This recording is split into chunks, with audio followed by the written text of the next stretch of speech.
Be seated. We will hear argument first this morning in Case 25-1083, Mullen versus Doe, and the consolidated case.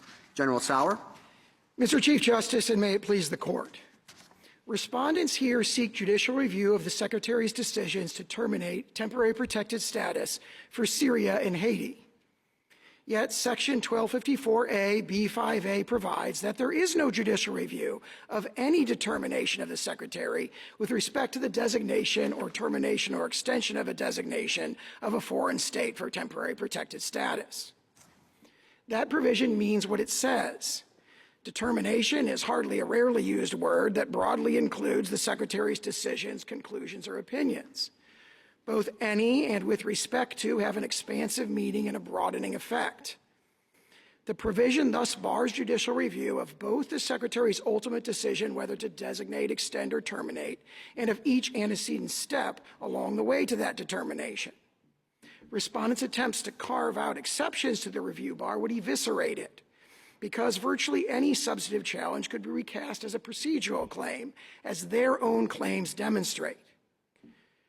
Moreover, their claims plainly cannot be raised without referring to or relying on the termination decisions, and they challenge the very kind of foreign policy-laden judgments that are traditionally entrusted to the political branches. Even if their claims are not barred, they are meritless. The statute does not micromanage the degree of consultation with other agencies. Paragraph B3 requires the Secretary to consider the national interest in reviewing designations made under B1C because it requires her to determine whether the foreign state continues to meet the conditions for designation under paragraph 1. Far from demonstrating pretext, the fact that the Secretary exercised her discretion consistently is a virtue, not a vice, and the MEO respondent's constitutional claim is meritless under any standard of review. I welcome the Court's questions. What was the practice before the statute was adopted?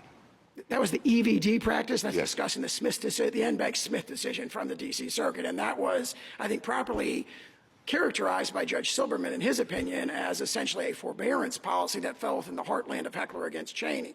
So one of the points we make is that the historical background of this statute is a statute where there was limited, if any, judicial review of executive discretion in that case, and it's telling that President Bush, in his signing statement, objected to Congress moving into this area and entrenching on what he viewed as the executive's traditionally unreviewable discretion. So it's unsurprising in that context that Congress passed a judicial review bar that at least partially accommodated the executive's constitutional objection to the sort of imposition of these kinds of regulations in that particular area. If the president or the executive branch has constitutional authority to do this in a discretionary way, can Congress limit that? We don't dispute that here. President Bush obviously objected on that ground, but we don't dispute that Congress can move in here. And what they've done, as we envision it, they have moved into an area that was a really kind of a forbearance or an enforcement policy regime, and they've elevated it to a particular status and said, here are the criteria for regulating that status. And we don't dispute that Congress has the authority to do that. Are there any examples of that discretionary authority being challenged? You mean in this particular case or more generally? More generally. Well, there is the DED. I'm not sure if this is responsive to the question, but there is the DED policy that's kind of a, as I understand it, a successor of the EVD. I won't call it I guess, program, you could call it, from the 1980s. So there are situations where the executive exercises enforcement discretion here. When it comes to TPS, Congress has entered the area, has created it as a particular immigration status, and we don't dispute that Congress can do that here. Counsel, you rely on Trump versus Hawaii in your argument, but that involved the president and entry restrictions. Here we're concerned with the secretary and in aliens that are already present. Your argument is a significant expansion of Trump versus Hawaii, isn't it? Well, I point to what the Court said in the particular paragraph where it discusses why rational basis review would apply here as opposed to a more stringent review under Arlington Heights. The Court pointed to features like this is neutral on its face, which we have here. It's within the core of the executive responsibility, which you also have here. It's freighted with foreign relations concerns and national security concerns. Those kinds of criteria are all present here. Obviously, as the Court correctly, as you correctly point out, the President was involved and it was an exclusion as opposed to people who are already here under a kind of status. However, the court did go on to say that Trump versus Hawaii applies across different contexts and constitutional claims. And the cases that it's cited, like Kleindentz against Mandel and the other Matthews against Diaz and other cases that are cited there, are also cases that didn't have those particular features of it. So for those reasons, we think Trump against Hawaii provides the rational basis standard for their constitutional claim. However, if the court goes the other way, we also claim that, as I said before, that's meritless under any standard of review. Can I take you back to the EVD discussion that you had with Justice Thomas? Although President Bush may have objected to the restrictions and the intent to cabin the Secretary's discretion, wasn't it Congress's view that the EVD program was seriously flawed? In fact, I'm quoting now from the legislative history, seriously flawed and in urgent need of reform. That certainly may have been the views of some legislators. What we know No, is I'm talking about the House report, that the reason why the TPS came into being, and we still don't have the EVD unregulated scheme, was because Congress was concerned about the fact that, for example, quote, the conditions under which safe haven may be granted, extended, or terminated do not appear in any regulation. That it appeared as though the executive was exercising its discretion in an unregulated fashion, and so Congress created this statute in order to restrict the executive, and wasn't that the reason why President Bush was objecting to it? Well, I can't speak for President Bush. I don't dispute most of what you said. We do believe Congress moved into an area where there was really, a perception at least of kind of unfettered discretion, unregulation, set forth sort of broad and highly discretionary criteria in which the... All right, so are those reviewable in your view? Now we have a statute in which Congress has clearly required the Secretary to take certain statutory steps to include, for example, consultation. Are those reviewable in your view? No, what is not reviewable is any determination with respect to... I'm asking you what is reviewable. Is it reviewable for a person to allege that the Secretary made this determination without following the statutory steps? Certainly not. Not? That would be a determination with respect to, for example, here so what was the point of Congress putting this statute into being and having requirements for the Secretary if there was no ability for anyone to challenge the Secretary's compliance? Congress may presume, as this court frequently does, that the executive would be presumed to act within the bounds of that it's set forth, and Congress provided for ongoing congressional oversight. So there's an annual reporting requirement. There is a 6 to 18 month situation. So in a sense, judicial review is kind of a misfit with this particular statute because the Secretary has to go back every 18 months and reconsider. And if judicial review, as we see here... What do you do with the precedents of this court? And I'm thinking about Bowen, and I'm thinking about, there's another one, in which we don't agree that a determination is what you're saying it is. In other words, in Bowen, we specifically indicated that, and it used very similar language, and we said, Bowen used the language, any determination of the amount of benefits under the Medicare statute was in the judicial review bar. And we said that provision, quote, simply does not speak to challenges mounted against the method by which such amounts are to be determined rather than the determinations themselves. We drew a clear distinction that included the word and concept of determination. So how do you distinguish that from this? As to Bowen, the statute in Bowen actually had an affirmative grant of the power to judicial review. So as to the Part A Medicare benefits that were issued there, the statute said we are affirmatively granting judicial review of those to an extent. And then in a prior case, this court in Erica had said we sort of imply from that there is no judicial review of Part B. Then when it came to Bowen, the court said, well, we're not going to take that negative inference and hold that satisfies the traditional review. Your position seems to be, and you said it in your opening, any step in the process is not subject to judicial review. If the Secretary posted a notice on X saying, quote, I hereby terminate Syria's TPS program effective tomorrow, you would say that there's no judicial review of that decision. Correct. That means that even though the statutory requirements required her to post this not on X, but on the Federal Register. It requires that TPS holders be given 60 days notice of the termination. It requires that she consult with department agencies, and she doesn't. Let's assume it, all right? That none of those procedural steps required by the statute are reviewable. That's your position. Correct. All right. So the agency could have said, Congress could have said, any termination of TPS status is unreviewable, but it didn't. It did a different formulation. It did determination of termination. That seems to me very close to McNary, where we said you can't challenge the substantive conclusion, but you can challenge the procedural or policies underlying that choice. I don't see how you differentiate McNary. I would point to three things to distinguish McNary. And keep in mind, our position is that there is no McNary exception here at all. But if there is, the court disagrees. What you're basically saying is Congress wrote a statute for no purpose because it set forth procedural steps that had to be followed, and the Constitution, as we have said, due process applies to any alien who lives in the United States. It applies to all people living here.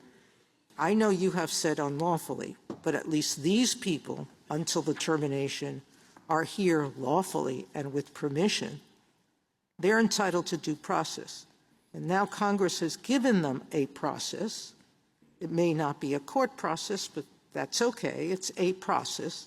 And you're saying that the president, it's unreviewable whether the president has followed that process.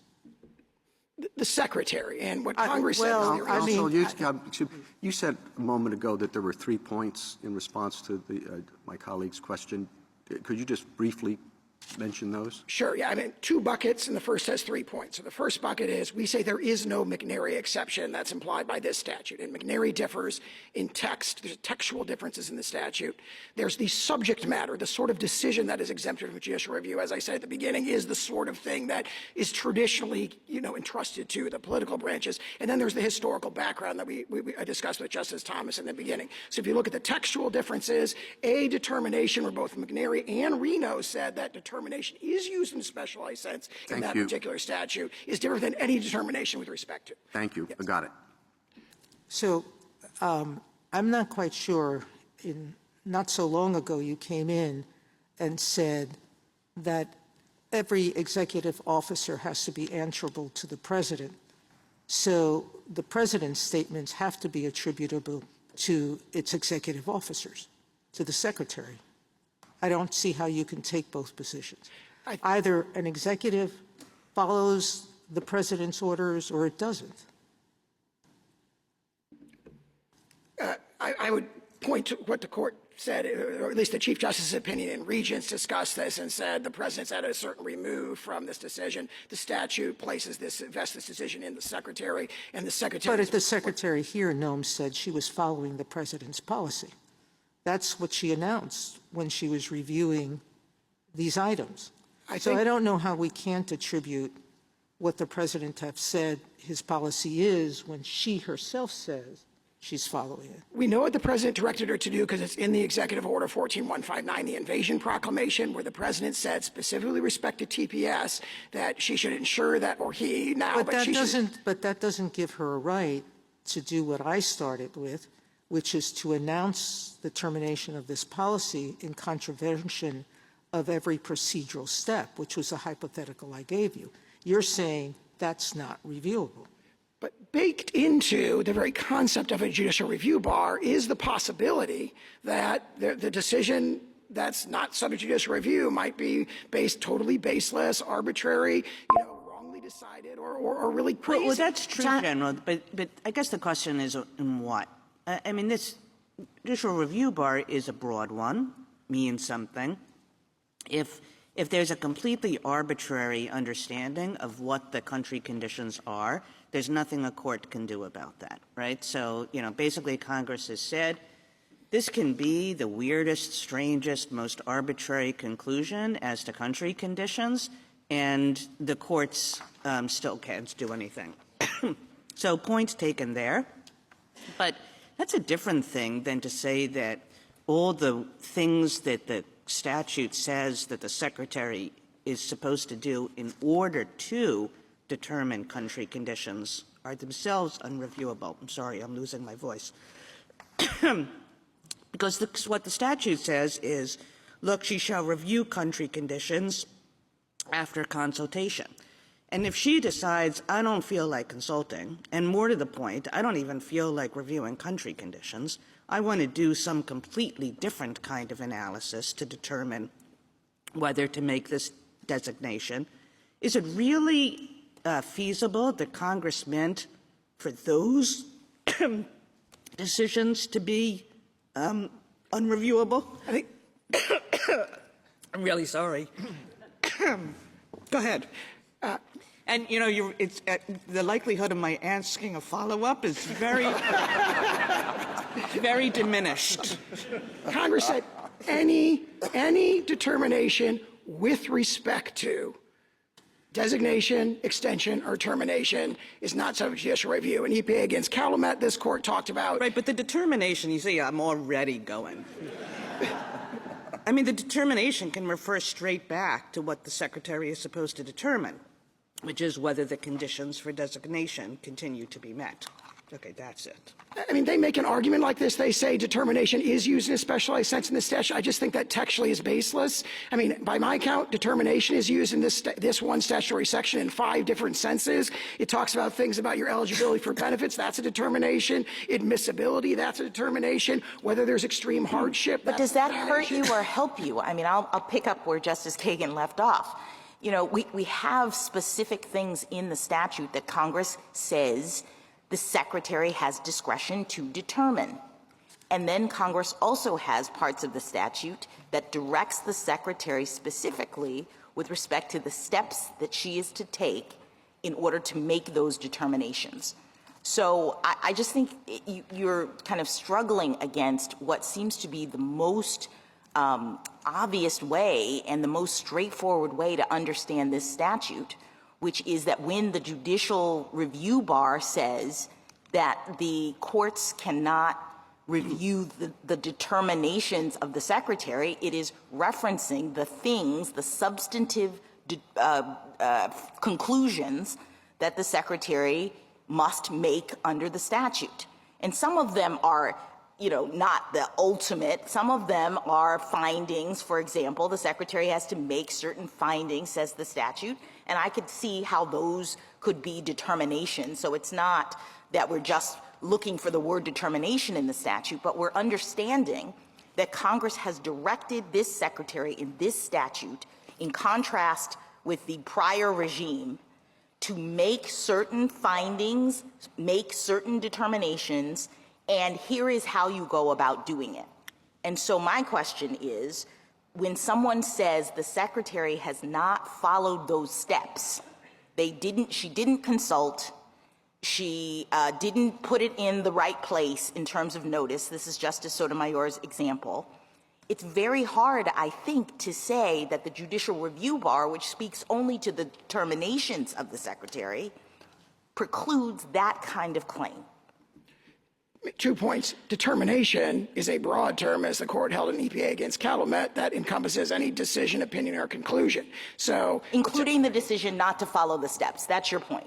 Right. When it says any, I'd say 2 things about that. When it says any determination with respect to here a termination decision, it means any decision not to follow the steps that we've put in this statute. So if there's a determination that, I don't think there are any appropriate agencies to consult with here and therefore I'm not to consult, that's a determination within the plain meaning of that term. But more fundamentally, it bars judicial review. Certainly, everyone concedes it bars judicial review of that final determination. And look at it in the context of this case, where both sets of plaintiffs have filed complaints. Yes, we concede that, but they're saying that's not all the kinds of claims we'd like to make. And we're just now focusing on the kinds of claims that aren't the final determination, The Secretary's decision, and I had a hypothetical, to pull out a Ouija board. The Secretary says, you know how I'm going to figure this out? I'm going to, another example, put Syria in a hat and, Haiti in a hat on a slip of paper and all the countries, and I'll pull out the ones that get TPS. And that's not following the statutory steps. She's made a determination to do that. And your view would be that no judicial review of that claim. And any exception that the court would craft here would be something that a truck could be driven through, and that's what we see in the lower courts, and that's what we see in the briefing in this case. All right. I mean, look, for example, General, can I ask you a question? You seem to concede that the constitutional claims are not barred by this very same provision. Is that right? And if so, why? we are, under Webster against Doe, DeMoore against Kim, and so forth, we haven't disputed that there be maybe a little extra clear statement that would be required to exclude constitutional claims. We just haven't disputed that in this case. We're not asking the court to revisit Webster, for example. So you think Webster's on all fours with this? I don't know if it's on all fours. We think Webster and DeMoore are strong enough to indicate that under those cases, we'd have to be fighting with those cases, so to speak, to argue that there's no judicial review of the constitutional claims here. And here, of course, we think the constitutional claims, it's not a close call, basically. But we have not disputed that. We don't argue that the judicial review bar extends to the constitutional claim. So, counsel, let's go back to the Chief's question on Hawaii.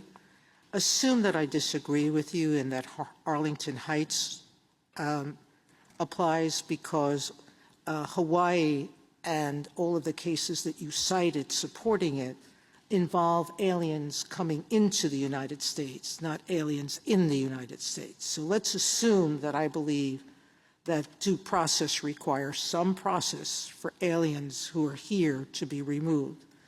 Then we can argue about what that process is and how binding it is or not. But if it's Arlington Heights, a discriminatory purpose just needs to be a reason, not the only reason for acting, correct? A motivating factor, I think, is what it is. Motivating factor. Now, this court has explained an additional purpose to discriminate against poor whites would not render nugatory the purpose to discriminate against all blacks. Now, we have a president saying at one point that Haiti is a, quote, filthy, dirty, and disgusting S-hole country. I'm quoting him. And where he complained that the United States takes people from such countries instead of people from Norway, Sweden, or Denmark, where he declared illegal, he declared illegal immigrants, which he associated with TPS, as poisoning the blood of America. I don't see how that one statement is not a prime example of the Arlington example at work and showing that a discriminatory purpose may have played a part in this decision. All the statements that they cite, as to the secretary and as to the president, obviously there's an issue there about which one you're going to weigh more heavily. None of them, not a single one of them, mentions race or relates to race in any way. It certainly does when you're saying we're taking people from these countries, TPS program, which are all non-whites, but instead we should be taking people from Norway, Sweden, or Denmark. It seems to me that that's as close to the Arlington example as you can get. All those statements in context refer to problems like crime, poverty, welfare dependence, drugs, drug importation. The Arlington example is, yes, I don't want poor people, but not all people from Norway, Sweden, or Denmark are necessarily rich, but they are all virtually white. The Chief Justice's opinion in Regents, for example, refers to actually some of the very same statements that they allege here, statements that are now 9, 10 years old. Regents applied a very different standard of review because of the nature of the applicant. This is a very different question. This is whether a race-based classification can be or should be permitted to be a motivating factor. I strongly disagree with that. Regents assumed that Arlington Heights would apply, and it said these kinds of statements are unilluminating. They, raise no plausible inference of discriminatory animus. What about poisoning the blood of Americans? If you could look at those statements in context, again, they're clearly talking about problems like What about bad crime. genes, quote unquote? Again, Also, poverty, not yes, racially. Yeah, they presented them wrenched from context. You can look at each one of those statements. They're talking about problems of crime, poverty, welfare dependency. Again, problems that have been emphasized again and again by not just President Trump, not just the Secretary, but many others who favor a tough immigration policy. And if the position of the district courts the here, position of the United States is that we have to have an actual racial epithet, that we aren't allowed to look at all the context to include the president's insistence that immigrants from certain countries, largely, if not almost exclusively, countries with African immigrants, black African immigrants, are not allowed, and calling these sorts of names and the types of things he said about Haiti. At the same time, that it is the policy of the United States to encourage and welcome immigrants from places like Norway and Denmark and white South Africans. Your view is that it's not appropriate for the court to take into account that kind of evidence or the context in which all of this is happening. it's our view that those statements that they allege, which include statements that were before the court in both Trump against Hawaii and Regents, keep in mind this is the third time this kind of claim has come before this court. It rejected in Trump against Hawaii, rejected it Right, again but in the Regents. immigration policy, the idea, the white South African immigration policy is recent. So that wasn't in Trump against Hawaii. That wasn't the statements about Haiti and eating pets and the names that were called with respect to these immigrants, even though they are lawfully in the United States, those are pretty recent. So let's separate it out then. What do you say about those kinds of things? Again, as the court held in Regents, these are statements made in different contexts that are remote in time. They are unilluminating. The court said in Regents, the Chief Justice's opinion in Regents says, we're going to give them the most negative possible interpretation that's provided by the plaintiff. I'm giving him the most negative interpretation. So tell me, if I assume or think that these are related to the president's intentions to encourage certain immigrants on the basis of race and discourage others, what do we do with that in light of Arlington Heights? The court should conclude that the statements are unilluminating and fail to raise any That's plausible not what inference of animus. Judge Reyes found, that they were illuminating. Aren't we applying a clear error standard here? What do we do? We're not looking at this de novo. We have a district court finding that there is evidence of discriminatory intent here, enough early in the case to allow this claim to go forward. So aren't we bound in some regard with respect to what the lower court has already determined about these facts? I would say no. I don't concede that, but it does not matter. You Under think any it's standard review, not clear error review? the court's looking at exactly the same statements that she is looking at. The court should apply the logic of Regents, which says, first of all, the president's statements are less relevant. The secretary's statements are what matter. Again, these kinds of statements. So ignore don't the refer to findings race. of fact of the lower court. Do not give them any deference. No clear error review. We're just looking at this afresh. I think it does not matter with deference or without deference. This claim just doesn't get off the starting blocks. It's the third time this sort of claim has been brought. The lower courts are enamored of these kinds of claims, but this is the third time this kind of claim has come before this court. It's rejected it in Hawaii, rejected it in Regents, should be rejected again here. General, can I ask you a General, question maybe, about... I'm sorry, go No, ahead. no. Go ahead. I'll have more time to recover. I wanted to take you to the procedural objection. Let's say that you lose on your argument that even the process that the Secretary followed to terminate is not subject to judicial review. What would take your best crack at articulating what standards a court would apply when reviewing the sufficiency of the consultation? In other words, if the argument is that the consulting claim alone Is reviewable. procedural and reviewable. Yeah. So we have this exchange, the email exchange in MIAT. I mean, what take your best crack at articulating the standards by which a court would review that? Again, I think this court should go to the dictionary definition of consult. And you see this actually in the Syria brief, where they concede that seeking input is consultation. Seeking advice from someone knowledgeable is a form of consultation. And keep in mind, it's not just consult, it also says it's appropriate.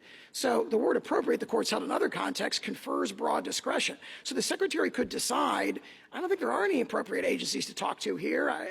Again, that would be within, assuming reviewability, which we strongly dispute. But even there, again, it's a weak claim. It's the phrase after, it says 3 times, after consultation with appropriate agencies, the secretary is going to do a bunch of things.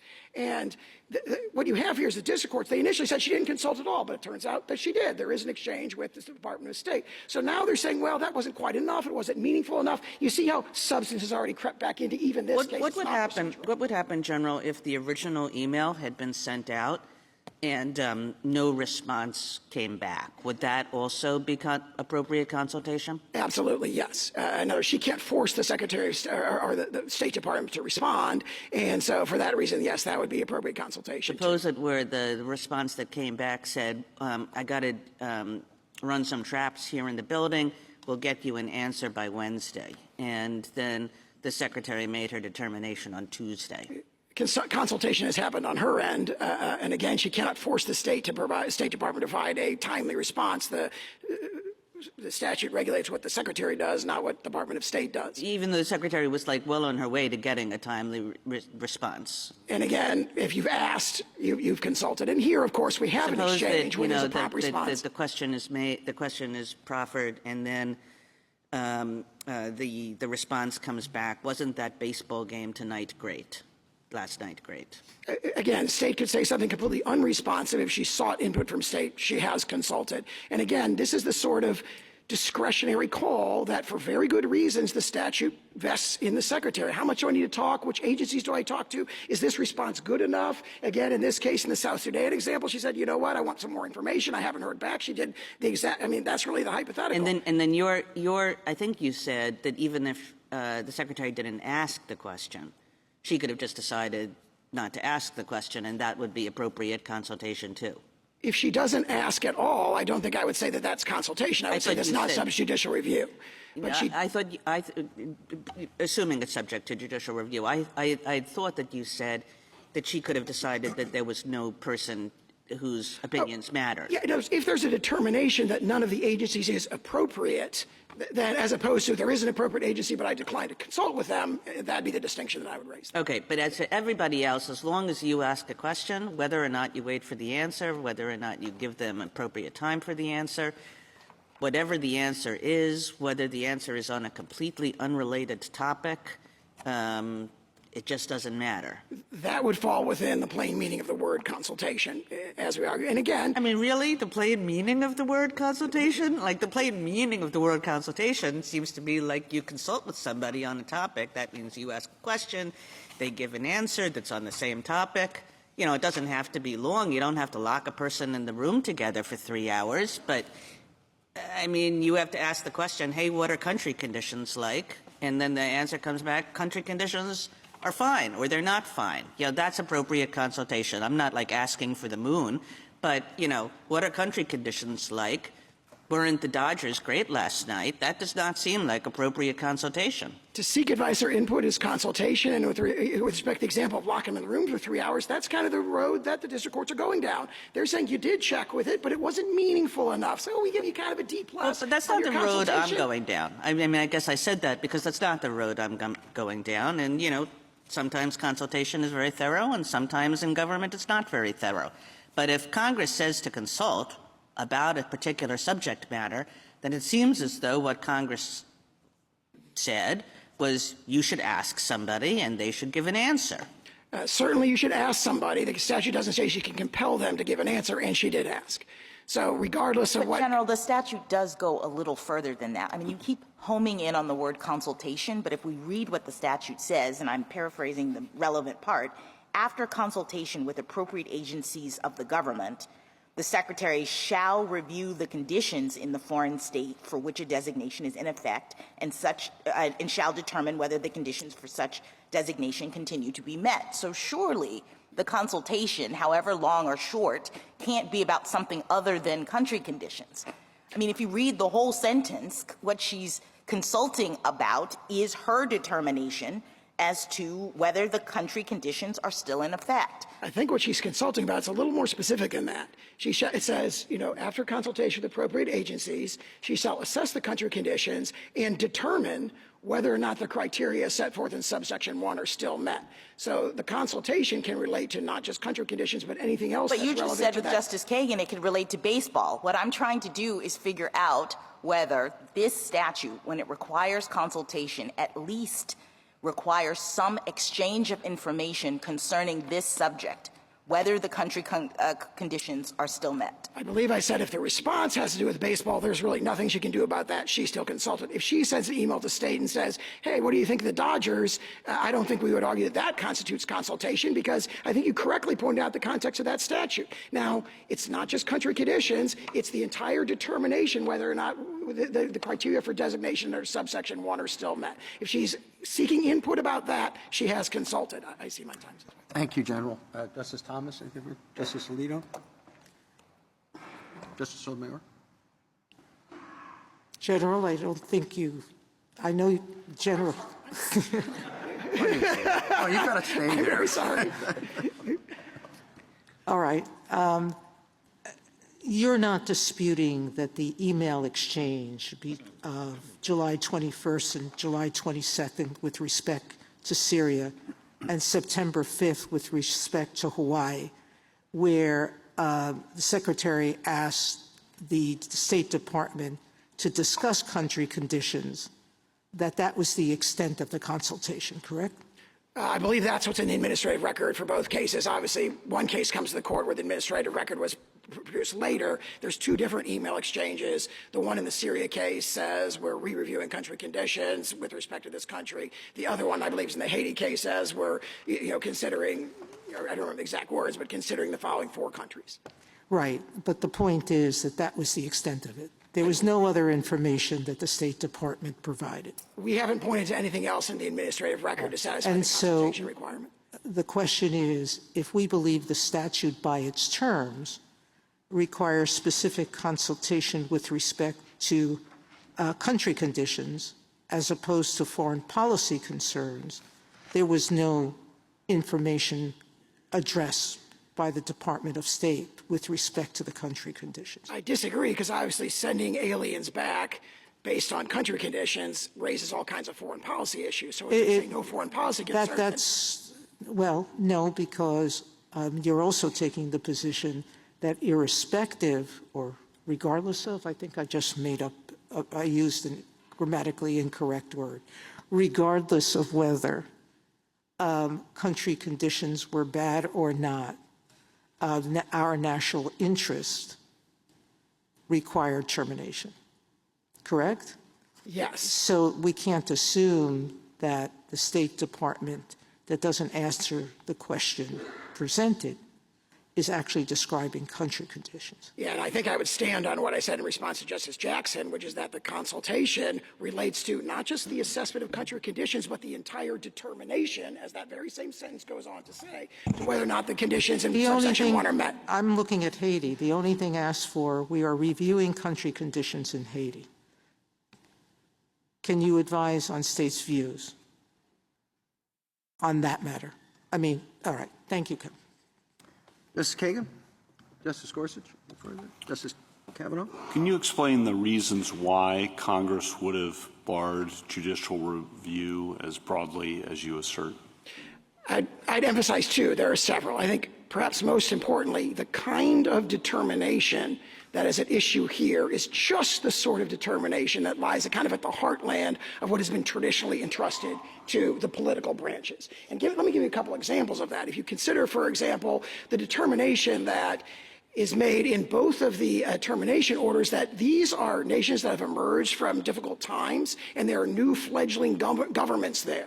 And for example, in the Syria determination, the Secretary says it's our foreign policy to project a message of confidence to the fledgling government of Syria. The president has taken away sanctions. He has recognized that government. There's refugees returning from all over the world. And if we don't terminate TPS, it will send a message of doubt about that country, that's the sort of foreign policy freighted decision that lies at the heartland of the political branch's competence. And it's the sort of thing that as you see in this case, those sorts of determinations being second-guessed by the district courts. It's almost like these district courts are appointing themselves junior varsity secretaries of state, saying, I second-guess that. So if you look at the whole package here. Well, that's Syria and the Assad regime. I understand that one. Do you want to give a similar answer on Haiti? Very similar answer. Very similar points are made as to Haiti. I'd emphasize to the court, if you look at footnote 35 in the Haiti termination and the accompanying text where it talks about the problem of ongoing chain migration out of Haiti. There's an ongoing exodus. And they argue in this case that the TPS holders are some of the most educated, some of the most law-abiding, some of the sort of best and the brightest that are in diaspora. That footnote 35 cites an article that she relied on, Engaging the Haitian Diaspora, where it talks about how in neighboring Caribbean countries, the United States and Canada, there are hundreds of thousands of Haitian nationals who are abroad now, and the determination that this notion that there's ongoing chain migration, the concern is, are we actually contributing to the problem, creating a self-fulfilling prophecy by ensuring that there's an indefinite expatriation of all those people. There's this kind of talent drain out of Haiti. That's the sort of like foreign policy freighted. That is weighing incommensurables under conditions of uncertainty. That is the sort of foreign policy freighted decision and determination that's naturally left to the political branches. So there can be hypotheticals about, the secretary could do something lawless or crazy, and Congress has tools to address that because there's annual reports. In the annual report, she's not going to say, or he's not going to say, I flipped a coin. The annual report going to have to give reasons. And if the annual reports would be after the fact, so that is true. But the concern you've heard here is it's already done then. It is done, but it has to be reviewed every 18 months. And that structure itself kind of makes judicial review a misfit because judicial review takes more than 18 months. So if we're put under a preliminary injunction, as we saw in the Ramos litigation, from 2018 through 2020, even though there's supposed to be this ongoing 18-month re-review, the district courts enter, they put an injunction, and all of a sudden you have this sort of extended thing. Keep in mind, this is temporary protected status. The word temporary is used again and again in the statute, including its title, and we're looking at a situation where there have been initial designations that go back to 1991 in the case of Somalia, Hurricane Mitch in 1998, 27 years ago, as to Honduras and Nicaragua, and these were still in effect, still are in effect. So there's a sense that, and one very important point I'd make there is if you look at Haiti specifically, the Haitian termination has now been enjoined twice, both in the first Trump administration and in this administration. And so the judicial review is having this effect of really defeating the fundamental purpose of the statute, which is inherently temporary. There's this very frequent periodic review. Thank you. Justice Barrett. Justice Jackson. So I have no doubt that there are foreign policy considerations, but do you dispute that the thrust of this statute is actually the humanitarian concern, that the initial designation under this statute is supposed to be a consideration of whether there is an ongoing armed conflict within the state, and due to such a conflict, returning the aliens who are nationals of that state would pose a, quote, serious threat to their personal safety? It seems to me that this statute does allow the Secretary to take into account the kinds of things that you discussed with Justice Kavanaugh, but against the backdrop of the actual purpose of the statute, which is what conditions are in this country and whether or not it would be safe to return those people.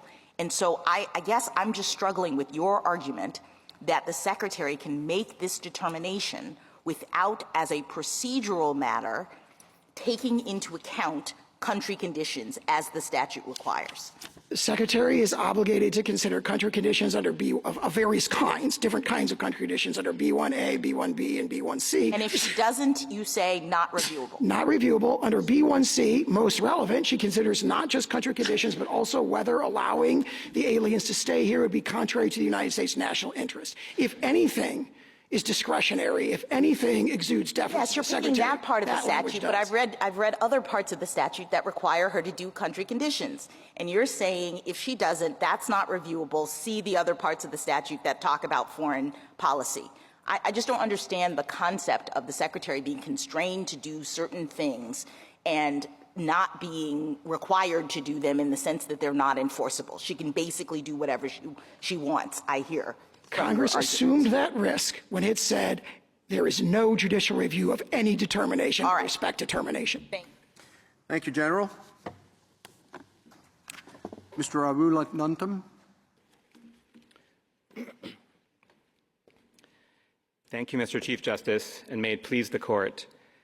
Congress struck a balance in the TPS statute. It granted the Secretary substantial discretion to designate countries at the outset, but constrained the authority to terminate TPS once people have come to rely on it through mandatory procedures and rules.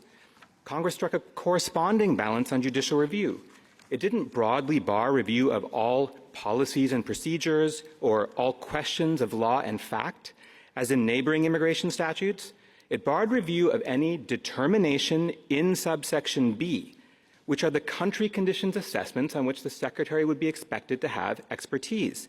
Congress thus preserved review to ensure compliance with other requirements in the statute, including in subsection B, like the obligation to consult and to make decisions based on country conditions. The bottom line is this: the Secretary can terminate TPS, but he must turn square corners, follow the rules Congress set. In contrast, as we've heard today, the government reads the statute like a blank check. Today they want to use it to expel non-citizens, but the power that they seek is a double-edged sword. The Secretary could designate every country from which an undocumented person has come to the United States explicitly to provide mass immigration relief under this statute, and on their view, the courts could do nothing. That contravenes the text, bedrock administrative law, and common sense. On the merits, this is an easy case. One basis for Syria's designation is armed conflict, but the Secretary never consulted the State Department about the armed conflict. Even today, the State Department's website says armed conflict in Syria remains active. In addition, the other basis for Syria's designation, which is extraordinary and temporary conditions, she terminated based on the national interest. But the plain text makes clear that the termination must be based solely on the conditions in the foreign state. Finally, it matters that this case is here on a preliminary relief order that just preserved TPS while the case proceeds. People like Dr. Sarah Doe, a pediatrician giving life-saving care to children, have no later recourse if they are illegally stripped of their work authorization, let alone face detention or deportation. Layla Doe's daughter came here at the age of 3 and is now about to graduate high school. She should keep her status while the case proceeds.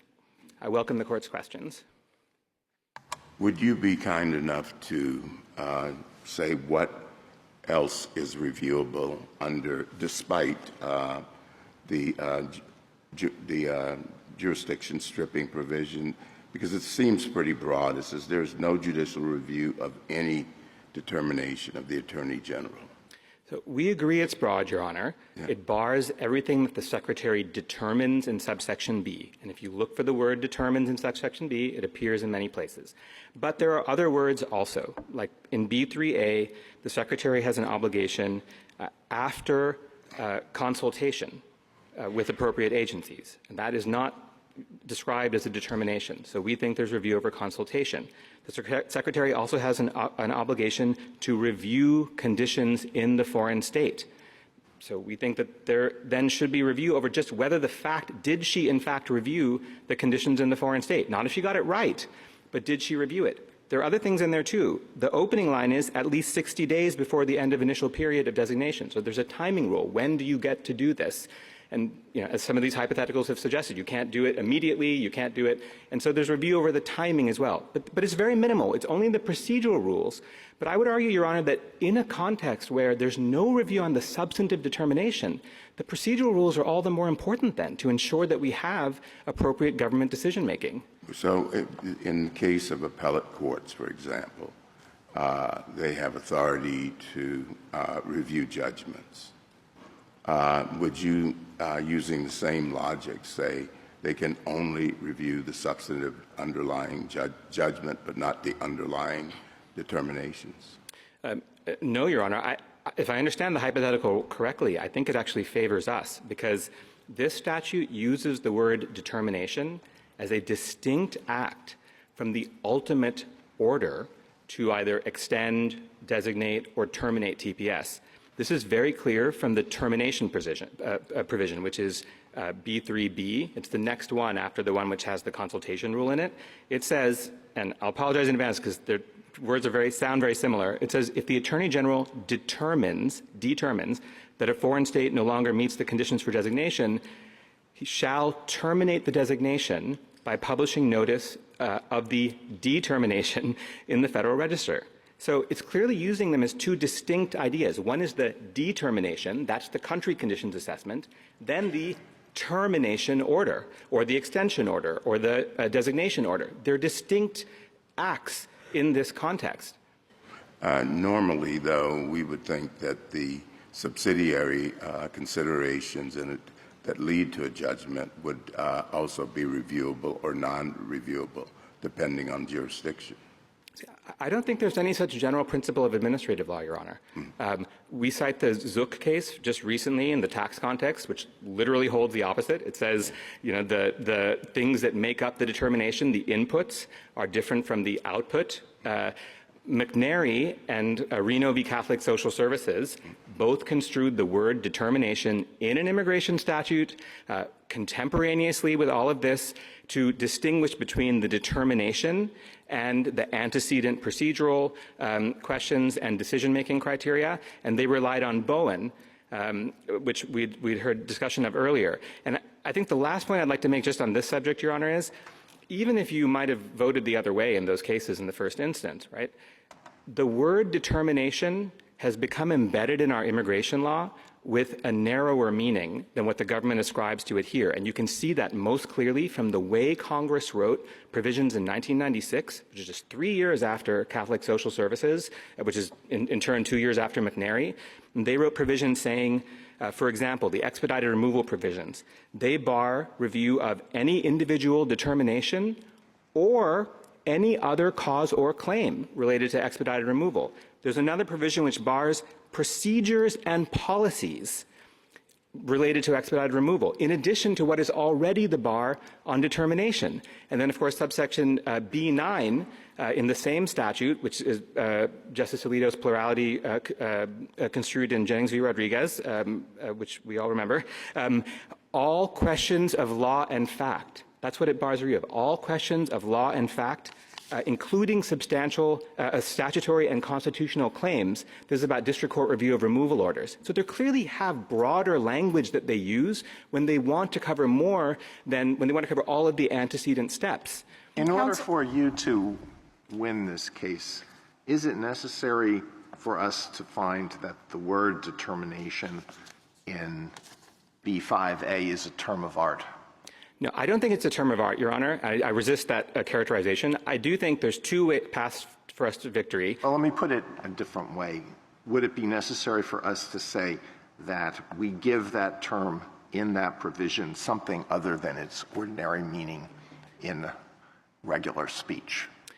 No, Your Honor. I mean, although I do think context is everything. Right, when we're construing statutes, and determination there we think has to be understood by reference to determine, which is used 8 times in the same subsection to mean country conditions assessment. Well, I take that to be a yes. We have to say, look, determination is a very broad word. It's used all the time in many different statutory provisions. It's used all the time by this court. If we apply ordinary meaning of that term here, I really don't understand how you can prevail.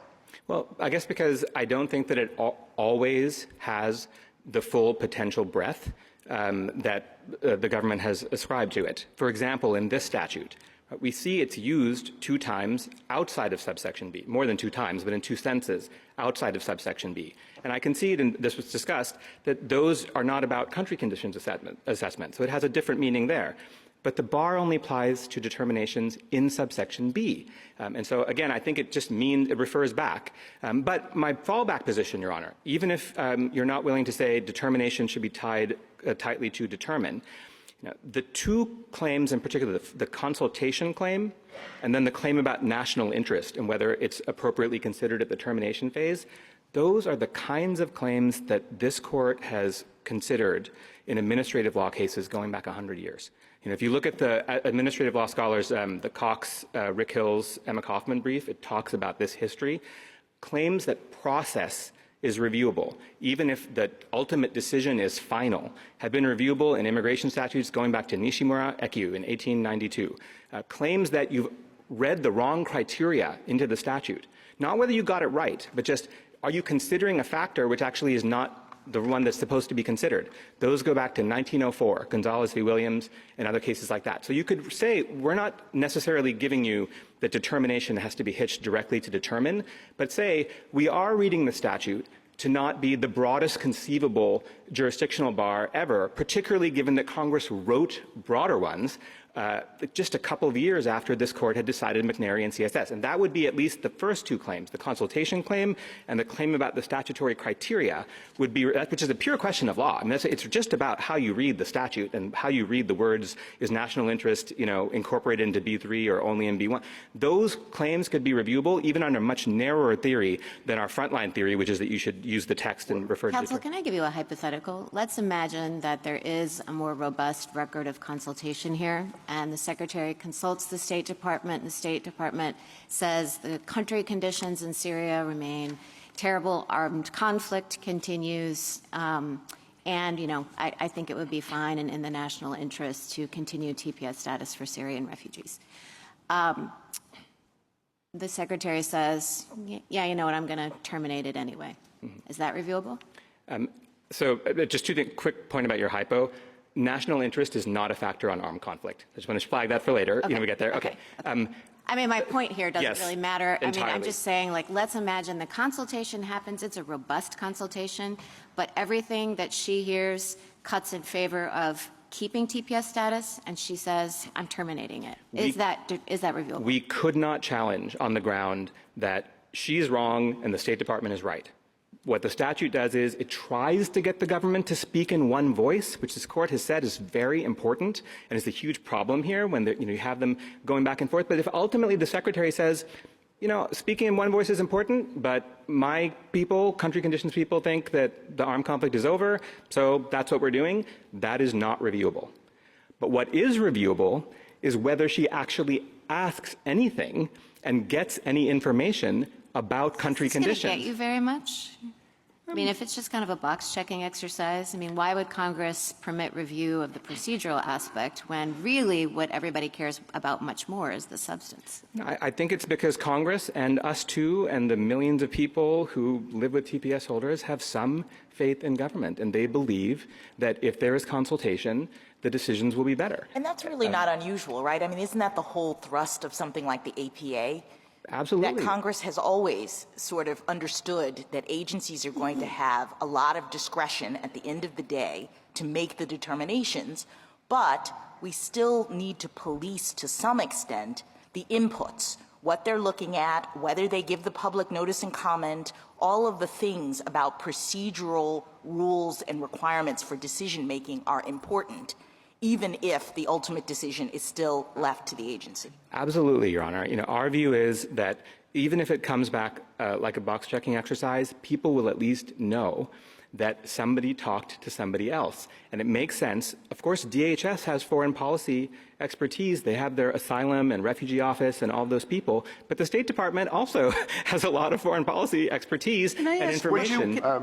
Would you, and just to follow up on what Justice Jackson is asking, do you think we can read B5A at least to say we're ruling out APA review here? Your Honor, I don't want to belabor that point because our brief addresses it at great length. In our view, that there is a difference from the Department of Commerce case between whether the record evidence supports the conclusion and whether the decision is motivated by some impermissible criteria. And in Department of Commerce, obviously, the record evidence did support the conclusion, but nonetheless, the decision was based on a contrived reason. That is the reason why we think pretext claims are reviewable, but it doesn't matter because the first two claims are much more canonically sort of older than SEC v. Chainery. I think that decision really becomes reviewable. This becomes canonical APA law that pretext claims should be understood differently after Chainery 1. But these other ideas are much, much older than that, and that's really, all we have to say about it. Well, in Department of Commerce, of course, we said that political considerations are permissible factor. How are you supposed to determine how much political influence is too much? I think in this case, the Secretary said on CNN the day after her first TPS decision that we are taking direction from the direction of the President. He is pausing this program. And after that, meaning the TPS program. And then there have been 13 terminations in a row. So the district court just said, and we're here on preliminary relief. I think it's a factual finding for clear error of review. The district court said, I think that I will take that statement when coupled with the confirmatory action of all the TPS terminations and the absence of consultation and all the rest of it to mean well, that's a particular circumstance, but I mean in general, how would you articulate the principle that this is too much? How do you judge, as a general matter, how much political influence is too much? Not you're saying it was too much in this case, but more generally. I mean, I don't think I wouldn't change a word of commerce, Your Honor. I wouldn't either. Yes, I figured you would say that. I just think this is also a very rare outlier case where the Secretary actually said on national television the day after the decision that she was motivated by an impermissible factor. I want to come back to this consultation question, though, to talk about this email. As Justice Sotomayor had said, the entire consultation in this case is reprinted on less than one page, page 41 of our brief. Well, could I ask about that particularly? Suppose that there was the same question asked from DHS to State Department, and instead of the answer being state has no foreign policy concerns with ending these TPS designations, suppose the answer was just state has no concerns with ending these TPS designations. Would that be appropriate? Would that cross the line into that's fine? I mean, that is a much harder case than ours because it might be true that no concerns encompasses country conditions. And I'm not saying that definitely that person should win because I think the government, I mean, the plaintiffs may be entitled to argue that that's not actually what happened there. But our case is so much easier than that. Well, is it so much easier? I mean, I wonder. I mean, the State Department probably says no foreign policy concerns 5 times before breakfast every day. That's what there's the State Department. They deal with foreign policy concerns. So if somebody asks them something, they say no foreign policy concerns. Is that really going to make the difference between what is permissible consultation and what is not permissible consultation? The fact that they put the words foreign policy in the answer? So 2 things. First, this same exact worded email, no foreign policy concerns, or sometimes they said foreign policy objections, but foreign policy concerns or objections is now the record in 7 consecutive TPS terminations under this statute. And that's why all these district courts that they're talking about, right, it's the same thing. So it's not obvious to me that, they could have just written country conditions and they chose to write foreign policy. But I'd still say turn the square corner and make them do it. But beyond that, there is, we have also. When you say that, when you say, look, this is obviously deliberate language because it was used in 7, what are you suggesting about why they used this language? So look, I don't know, but I think it is possible that they don't have a foreign policy concern, but they're not comfortable saying that the armed conflict in Syria is over when their own website is saying, if you go to Syria, leave a DNA sample. Execute a will before you go. It's active armed conflict. No part of Syria is safe. Every part is. It's not the Assad regime anymore, though. I mean, the whole thing was the Assad regime after 53 years of complete oppression and brutal treatment. It's gone. So, do you agree the Assad regime change is a significant change in the history of that country and the Middle East more broadly? I mean, of course, anybody would agree with that, Your Honor. That's an important marker then, because that's a big shift in both Syria, but also the posture of other countries towards Syria. At least as I don't pretend to be an expert, but that's my understanding of what's the backdrop here. So 2 thoughts, Your Honor. Then I want to briefly talk about national interest, if there's time. So first, we're not interested in a debate about whether Syria is or is not safe. So we haven't gotten into that precisely because it's barred by the Judicial Review Bar. Right? Our view is they have to consult, and that's the end of it. And the second thing I would say is the State Department's own reports believe, of course, they recognize Assad has ended, but they say active violence in every part of the country. The daycare that Layla Doe's daughter went to got bombed That building next to it has been bombed again in southern Syria. That's not the same conflict. It's the Israeli incursion. There's a war between Turkey and Kurds going on in the north. There's still lots of conflict. According to the State Department's accounts and the CRS report about this, these are in the joint appendix. So I don't think it's as simple as that.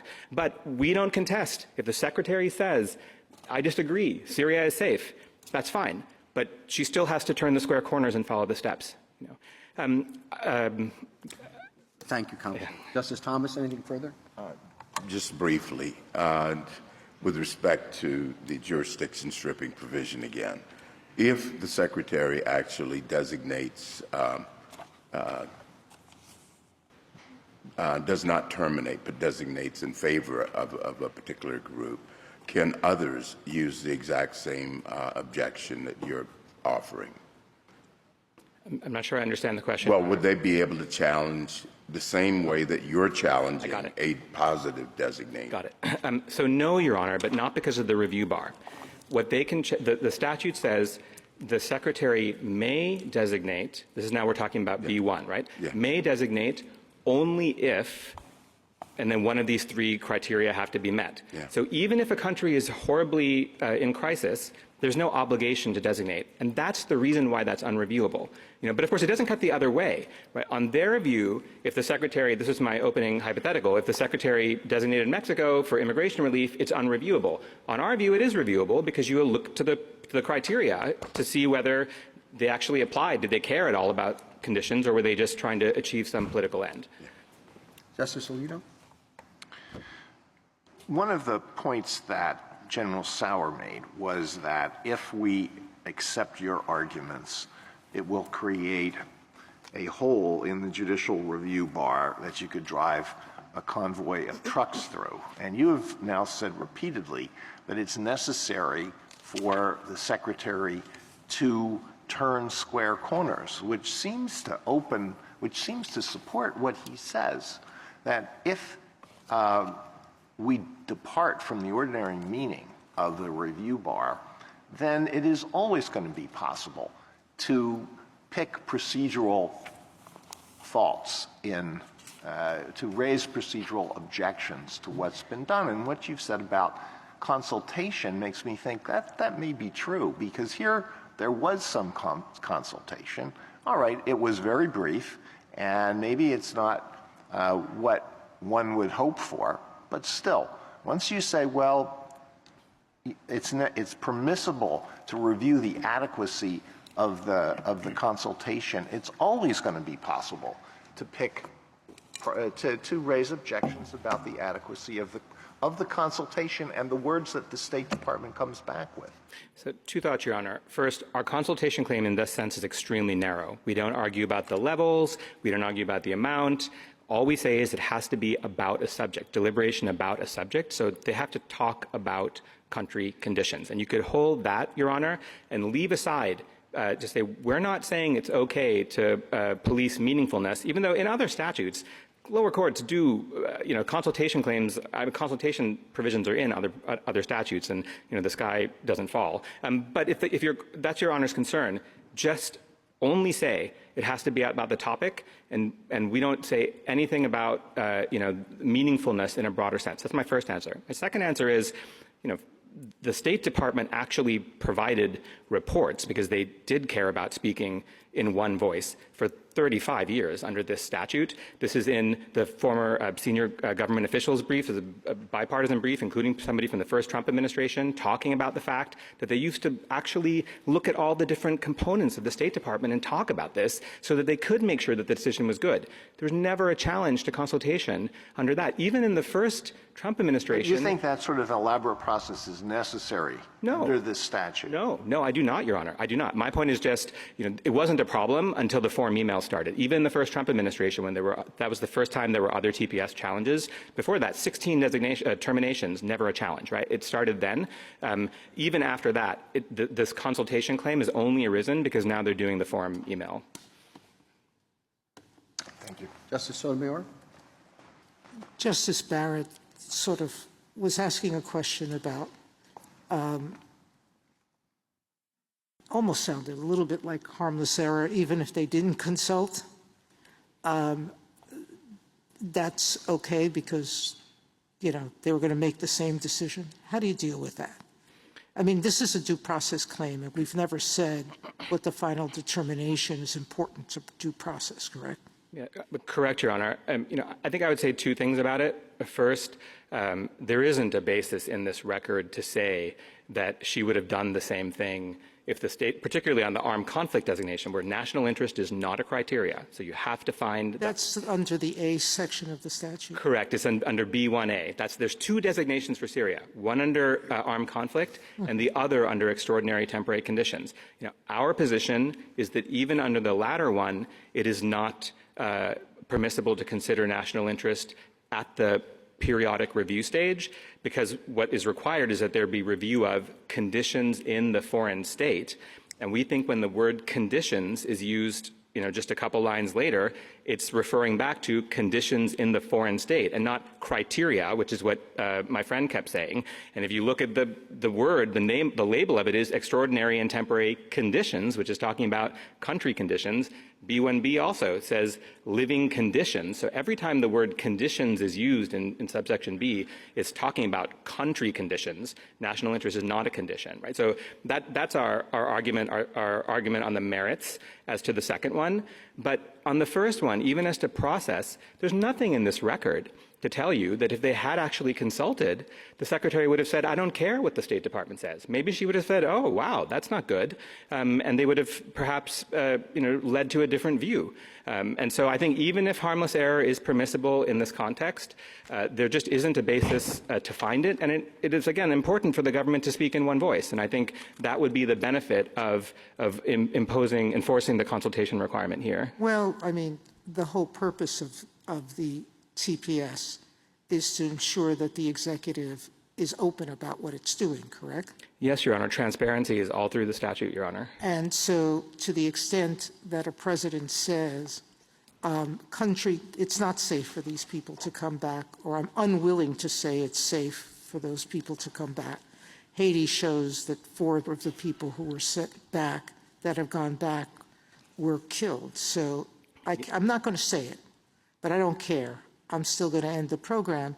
That's a different impact than saying it's safe and I have an alternative reason anyway.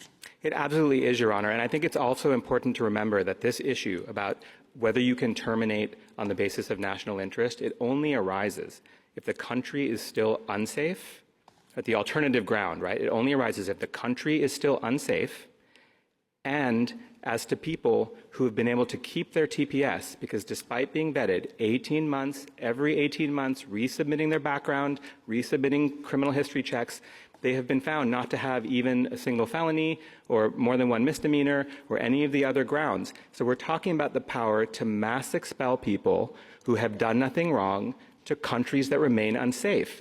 And our view is it is unlikely that a refugee protection statute would have given that power to the Secretary. What do you do with, there are 2 pools here. One is the people who have been given TPS status for a long period of time, and the new applicants for which there hasn't been checking yet. Yes. Could a president come and say, I'm not going to terminate the program because the country's still not safe, but I'm not going to give new applicants permission to stay because I can't vet those guys? Yes, absolutely, Your Honor. So in the periodic review process, there's 3 options. You can terminate, you can extend, and if you extend, you can also designate again, but you don't have to. If you designate again, that updates the date and has the effect of then bringing new people into the eligibility criteria. But the statute doesn't mandate that. It mandates extension if the country is unsafe, but it does not mandate designation. That is like a new designation. And so, absolutely, the government could take the position, either individually or categorically, that we're not going to do any new designations, no more TPS holders, but this fixed population, the people who already have it and have come to rely on the fact that if the government determines that their country is unsafe, then they get to stay, that closed population would still be protected, Your Honor. So that answers the general's position about this being a pull country in some way, that our policy is a pull?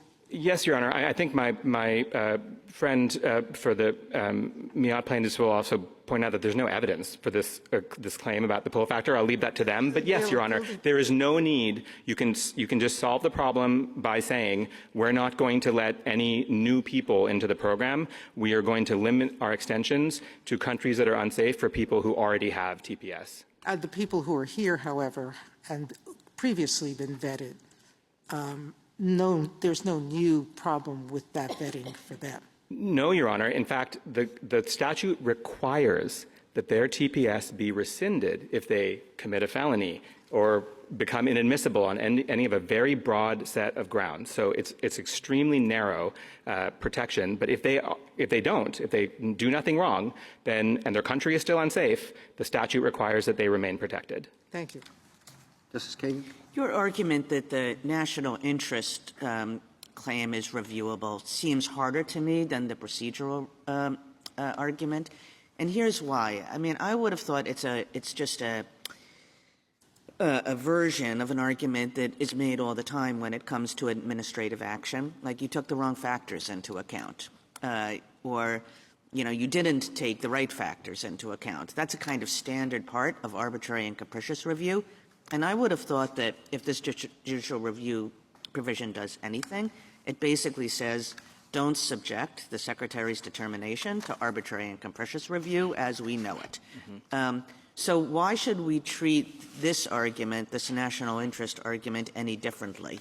So I think there's some categorical distinction in my head between an argument like, oh, you looked at the earthquake recovery in this portion of the country, but not in that portion of the country, or you didn't consider this evidence about how the armed conflict is, the southern part, but not the eastern part. Those are still within the purview of the statutory criteria about armed conflict or temporary living conditions, right? But it's something else if the Secretary says, oh, I'm terminating the armed conflict designation because there's been earthquake recovery. But earthquake is not a criteria for the armed conflict. It's only a criteria under B1B. Well, that makes it sound as though if there's any legal error attached to the Secretary's determination, review can come in. And are you reading the review provision that way, that it's just about factual errors, not legal errors? I do think there can be. I mean, when we're talking about Guerrero-Lasprilla and Wilkinson definition of legal error, obviously that might be broad. I don't think the court has to say that those are reviewable. But the claim that we're making here is that the national interest, you heard me say it, right? The national interest is only at the outset, and it's not in the periodic review, because periodic review is a conditions analysis, whereas national interest is not described as a condition. It's in contradistinction to conditions. That is a pure question of law. You don't need to know anything at all about facts in order to assess that criteria question. And, Your Honor, But it's also very easy for Congress to write a review provision that's confined to non-legal questions, and that's not what Congress did here.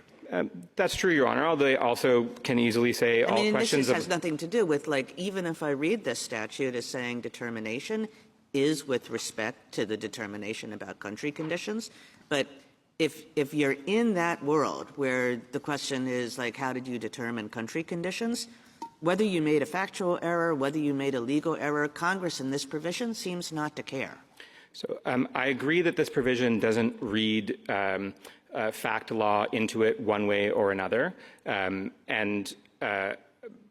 think our narrower argument, Justice Alito had said, I took the question to be maybe I'm not buying your full board determination argument. Do you have anything fallback? And what I was saying was, if you don't want to take the full textual view, then read it against the backdrop of administrative law, where obviously this court generally, or courts generally, have the last view on questions of law.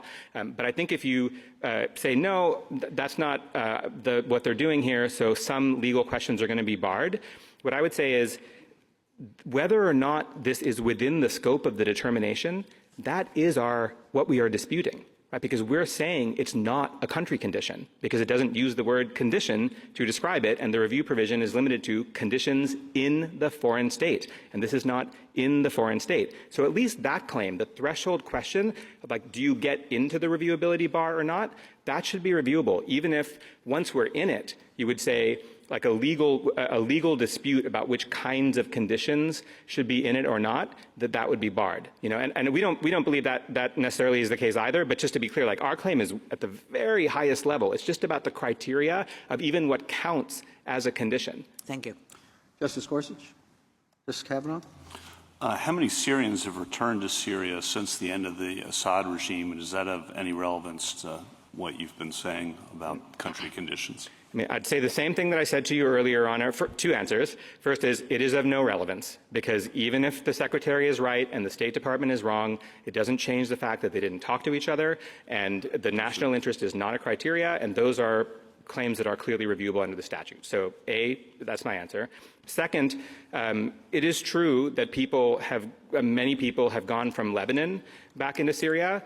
But if we're reading the newspaper now and sort of outside the administrative record, there might be good reasons why people are going from southern Lebanon back to Syria if they're having to pick between the two places. And that is not the same thing as saying, oh, we're going from California to Syria. And so I don't think the fact that you have this mass movement of people is necessarily indicative of whether it is safe to go there or not. As I said, there is still active armed conflict. There's bombing happening now in Syria. So, it may be better or worse. Some people say the mortality rate is higher. I haven't, I don't know. But anyway, I think it does not answer the question ultimately, even if it did, we still should win. Thank you. Justice Barrett? Justice Jackson? So I'm interested in the standards applicable to our decision-making in this case. And one of them is the thought that even if determination could be read to mean different things, the final conclusion or close to it versus the final conclusion plus the antecedent steps, I thought we had a presumption of reviewability that was supposed to apply to our interpretive analysis in a situation like this. So am I wrong about that? You are absolutely right, Your Honor. It's applied in Bowen, in McNary, in Catholic Social Services, and of course in Guerrero-Las Prias, So when Justice Thomas says, well, the background is that we wouldn't interpret this if we're sort of trying to figure out what determination is, we wouldn't allow for you to review it. I think the opposite is true. In other words, there's some confusion about the scope of the express determination, the express review bar. I thought our rules under our precedents say you're supposed to interpret it narrowly. Yes, Your Honor. Two things on this. First, the presumption is clear that they have to show clear and convincing evidence. So the question is, is what we have said by hooking it to determine or read it against the 100 years of administrative law good enough to just get above what would be needed, to beat clear and convincing? And I think it is. And the second thing I'd say on that subject is, Your Honor, Biden v. Texas, from just a couple of years ago, this court holds the APA governs the DHS's parole policy, and it has to be reasonable and reasonably explained against, and it reaches that holding. Every justice of this court endorses that idea in the face of a jurisdiction stripping argument, which the government makes about the scope of the injunction, and all of that I'm sure you all remember. And so it's both true that as a general matter, this court has applied the presumption in both large and small immigration cases,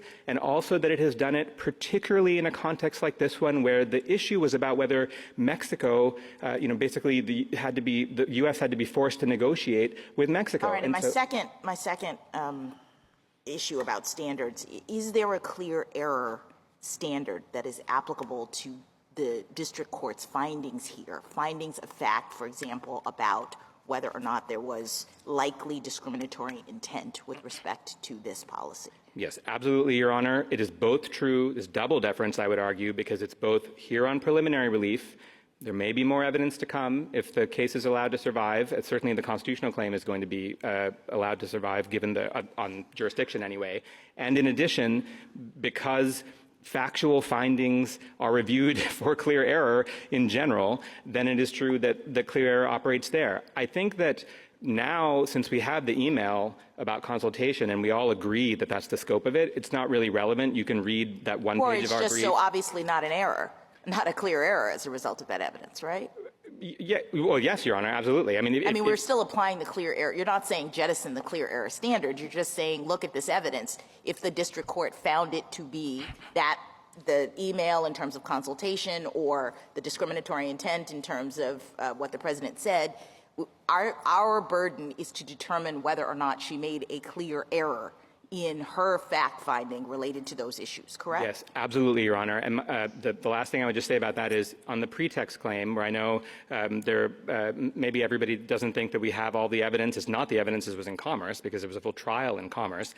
I think in that context, too, it is relevant that we are here on preliminary relief, because the district court was looking at it, and that's what she thought. Thank you, counsel.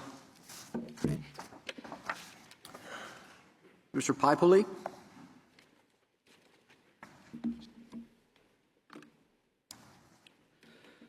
Mr. Chief Justice, and may it please the Court. For decades, administrations of both parties successfully terminated TPS designations without inviting litigation. They did so by following the process Congress set forth in the TPS statute. The termination of Haiti's TPS was different. It was not the result of the mandatory review process, but was instead a preordained result driven by the President's resolve to end TPS for Haiti no matter what. The reasons Secretary Noem gave for the termination were pretextual. The DHS documents that we already lodged with this court show that the Secretary's purported review was a sham. Agency staff was, quote, forced to include rationales for termination that had no empirical support. The true reason for the termination is the President's racial animus towards non-white immigrants and bare dislike of Haitians in particular. The President has disparaged Haitian TPS holders specifically as undesirables from a, quote, shithole country, and days after falsely accusing them of, quote, eating the dogs and eating the cats of Americans, he vowed that he would terminate Haiti's TPS. And that is exactly what happened. Recognizing all this, the district court correctly postponed the termination. This court should affirm, and I welcome the court's questions.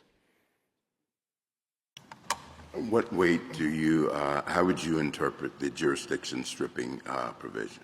No different than the Doe plaintiffs do, Justice Thomas. More generally, is there anything that your friend said that you disagree with? No, Justice Rob, Chief Justice, Mr. Chief Justice, my apologies. Whatever. Can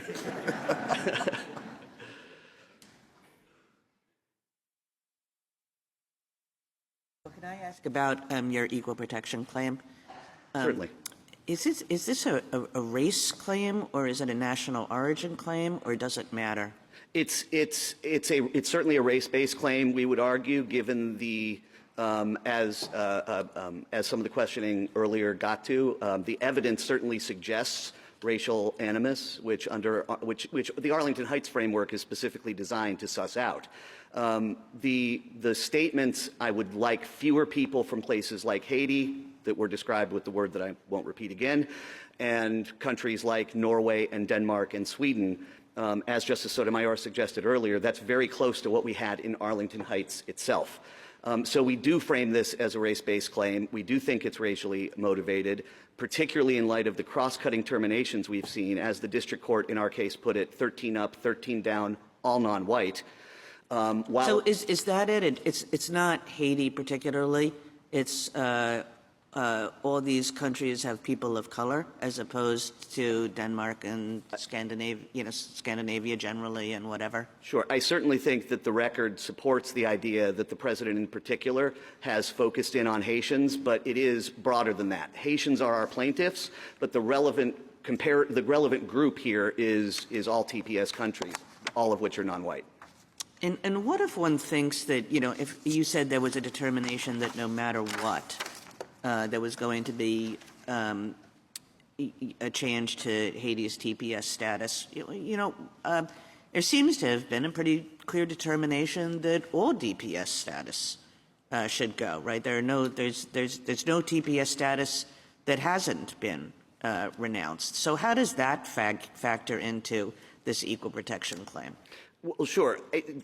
Our position is that you cannot have, for whatever reason, race-based or otherwise, an agenda to end TPS, because these are country-specific. Quite right, but that's a different kind of claim. I guess I'm just wondering, like how to think about the racial component of this if there seems to have been, wherever and whatever TPS I can find, it's not going to exist tomorrow. I'm sorry, I'm not following. Well, the race-based... There's you can argue that there was just like a across the board, we have to get rid of all these TPS and the statutory requirements weren't followed, and all of that. But the injection of this racial component into it, I guess I don't quite see how that operates when all of these programs went. Well, again, I would point you back to both the President's statements and the Secretary's statements. The Secretary herself described people from Haiti and from 18 other all non-white countries as killers, leeches, entitlement junkies, saying we don't want them, not one, while simultaneously enacting a policy, another humanitarian form of relief, for white and only white South Africans. So if you want the comparator group, that's part of it.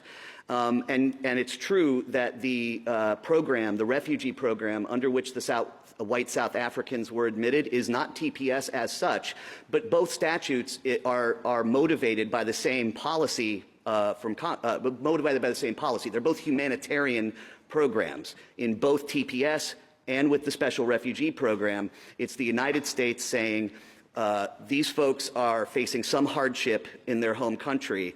At least that's the stated basis, and we're going to let them in.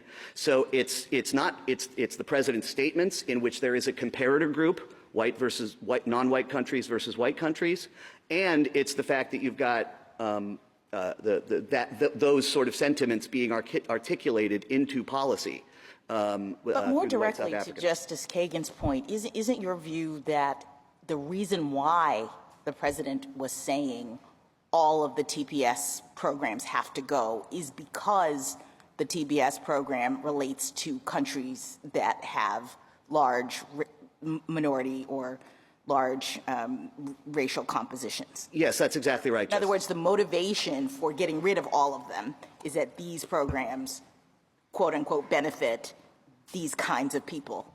Yes, that's exactly right, and I apologize if I didn't follow that, but yes, that is absolutely correct. And under Arlington Heights, the racial motivation need be only one of many factors. In every government policy I can imagine, there is a facially legitimate reason given for the termination and for the government action. The Arlington Heights framework exists precisely for the purpose of sussing out whether impermissible racial considerations were were impermissibly in the mix. Isn't it the case that TPS was terminated for quite a list of countries? I can't seem to find the particular page of the transcript where the district court goes through them all. And yes, none of those is a Nordic country. And I don't like dividing up the people of the world arbitrarily into three racial groups. But you say they're all non-white, and that's the distinguishing characteristic. That is the distinguishing characteristic that the district court held. But I would emphasize, Justice Alito, that... But do you think that if you put Syrians, Turks, Greeks, and other people who live around the Mediterranean in a lineup, do you think you could say those people that all of them, are they all non-white?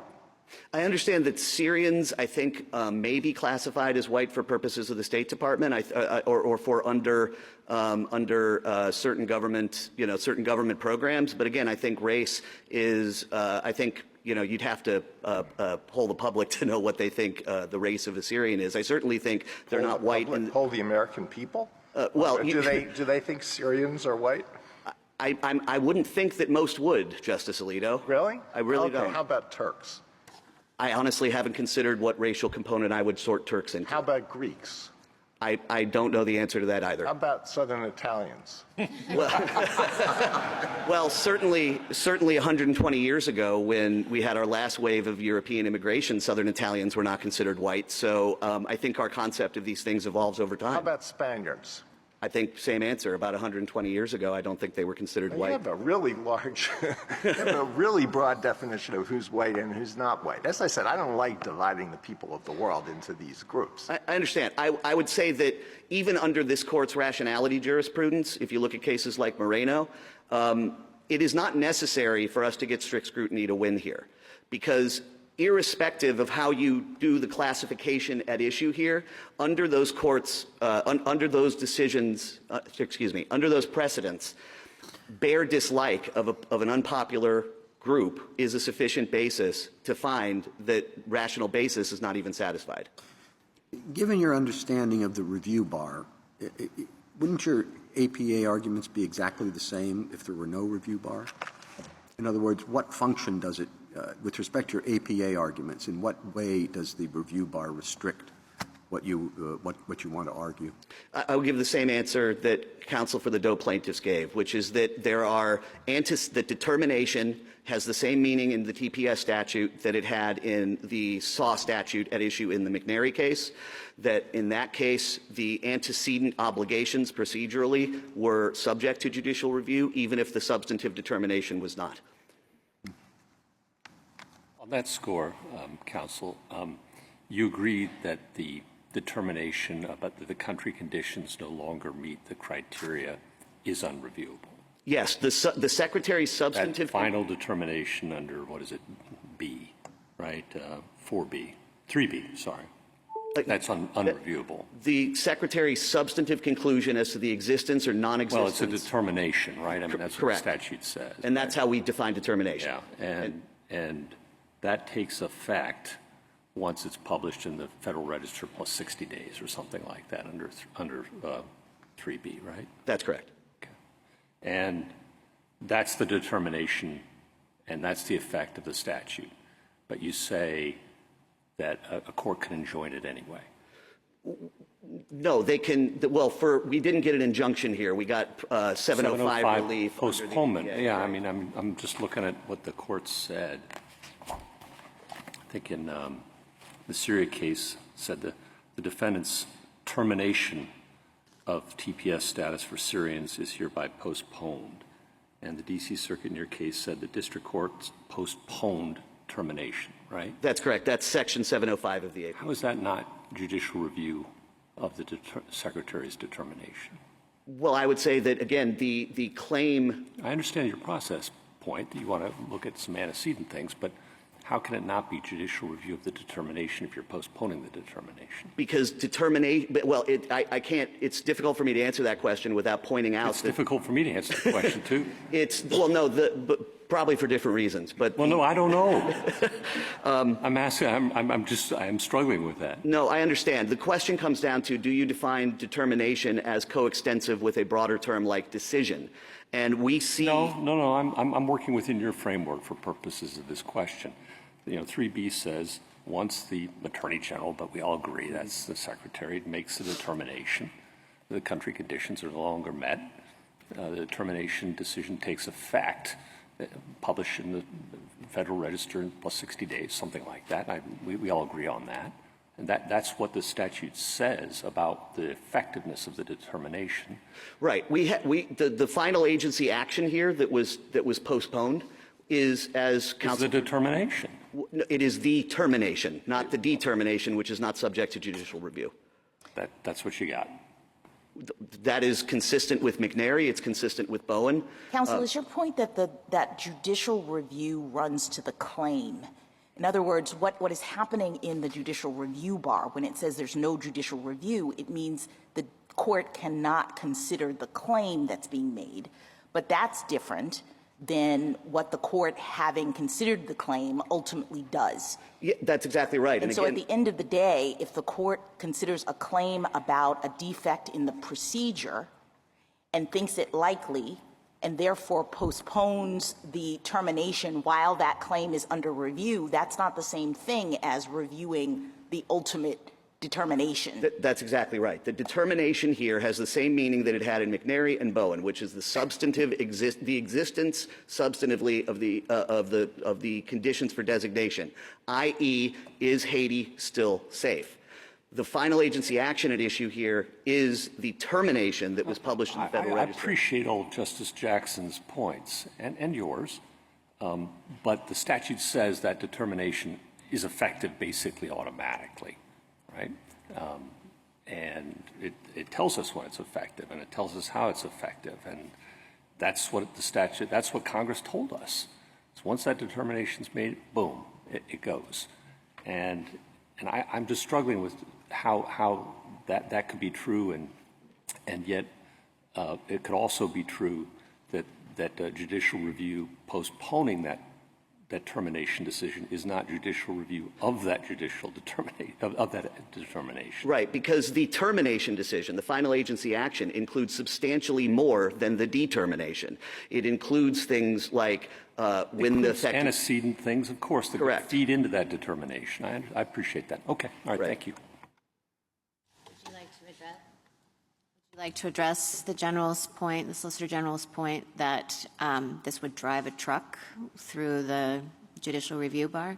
I don't think it would, and no more so than, again, McNary or Bowen already did. And I would remind the court that in Bowen and McNary, the plaintiffs in that case won, and maybe this is responsive to Justice Gorsuch's point, even though they were challenging the procedure by which their SAW determinations was made, they still obtained injunctions and invalidation of the underlying determinations that they were challenging.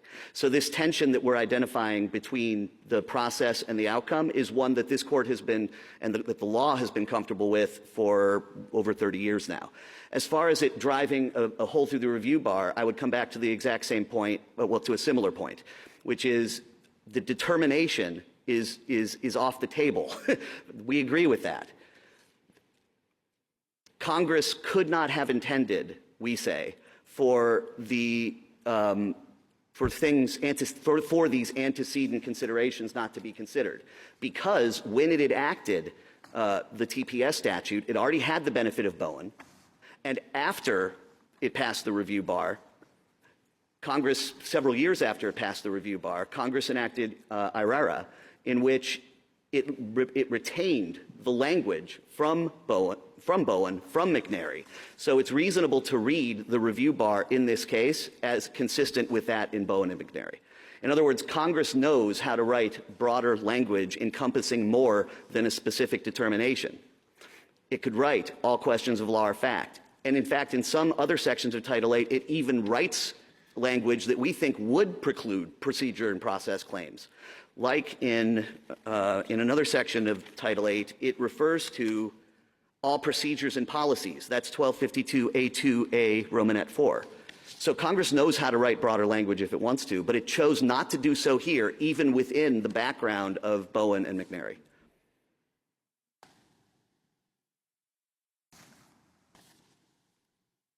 Justice Thomas, anything further? How exactly does your equal protection argument work? The Equal Protection Clause applies to states. Well, this is a claim that arises under the Fifth Amendment's equal protection guarantee. Of life, liberty, and property. That is the equal protection component of the Fifth Amendment due process guarantee. So how does it work? Well, this court has held repeatedly. No, how does your claim work? How do you get to the Fifth Amendment? Because the Fifth Amendment constrains the federal government in the same way that the 14th Amendment constrains states. Justice Alito, anything further? Justice Sotomayor? The Fifth Amendment says the federal government can't discriminate on the basis of race, correct? That's exactly right. And the other thing I would emphasize that I was trying to get at earlier is that even under this court's rationality cases, we still win.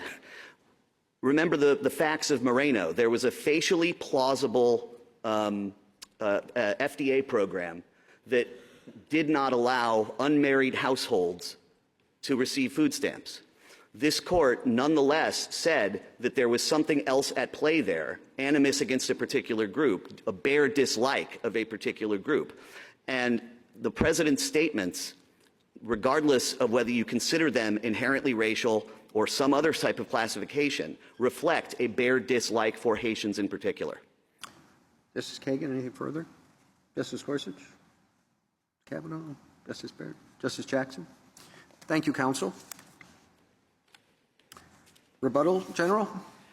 Very briefly, Mr. Chief Justice, Congress balanced the risk that by enacting a judicial review bar, Congress balanced the risk that there might be some decision that's erroneous or baseless or off base again, that would evade judicial review against the risk of what we're living through here, which is judicial micromanagement of the sorts of foreign policy-laden determinations and decisions that are naturally conferred upon the political branches.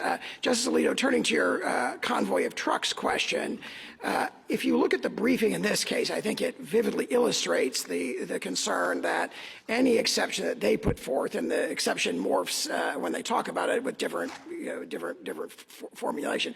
Any one of those exceptions, it creates an exception that would eviscerate the statutory or the judicial review bar here. So if you look, for example, at the Syria respondents, the claims they raise the consultation claim, but as I pointed out earlier, even those consultation claims are starting to bake in substantive criteria. In other words, district courts are saying, well, you did consult, but your consultation wasn't thorough enough. Therefore, we give you a D+. We'll come back when you've got a B- consultation. Maybe we'll let you terminate at that time. And it gets even more striking when you get to their claims of things about the national interest criteria, which is unquestionably a substantive criterion. And then even further, if you look, for example, the Syria respondents, their pretext claim, they say, well, we're raising a pretext claim, and here's 4 reasons why we think this decision was pretextual. Reason 3 is a long discussion of how they think the secretary got the administrative record wrong and made the wrong kinds of judgments and so forth. It gets even more striking when you read the Haiti respondents' brief, where in the 11 pages or so in which they discuss the merits of their claims, by the 2nd or 3rd page, they've kind of abandoned any pretense that what they're raising is procedural, and they're raising the whole panoply of substantive challenge, APA-type challenges to this particular decision. So to the extent there is or any exception to the judicial review bar here, their own briefs, I think, demonstrate that it's going to collapse under its own weight. There's been reference to the presidential directives that were supposedly provided. There is a presidential directive that was provided in the executive order, and the president directed the secretary to ensure that TPS designations are, quote, appropriately limited in scope and only as long as necessary to achieve the textual directives in the statute. And that is what the secretary did here. And then, Justice Gorsuch, as to your question, I do think it's helpful to end this case end this argument by looking at their prayer for relief in their complaints, which says we are challenging the termination decision as to these two countries. We are saying that termination decision was unlawful. It should be declared unlawful. It should be set aside under the APA. It should be postponed under Section 705. And I think at that point, at a very high level, we are looking at a request for judicial review of the termination determination, and that is exactly what the statute bars. Thank you. Thank you, counsel. The case is submitted.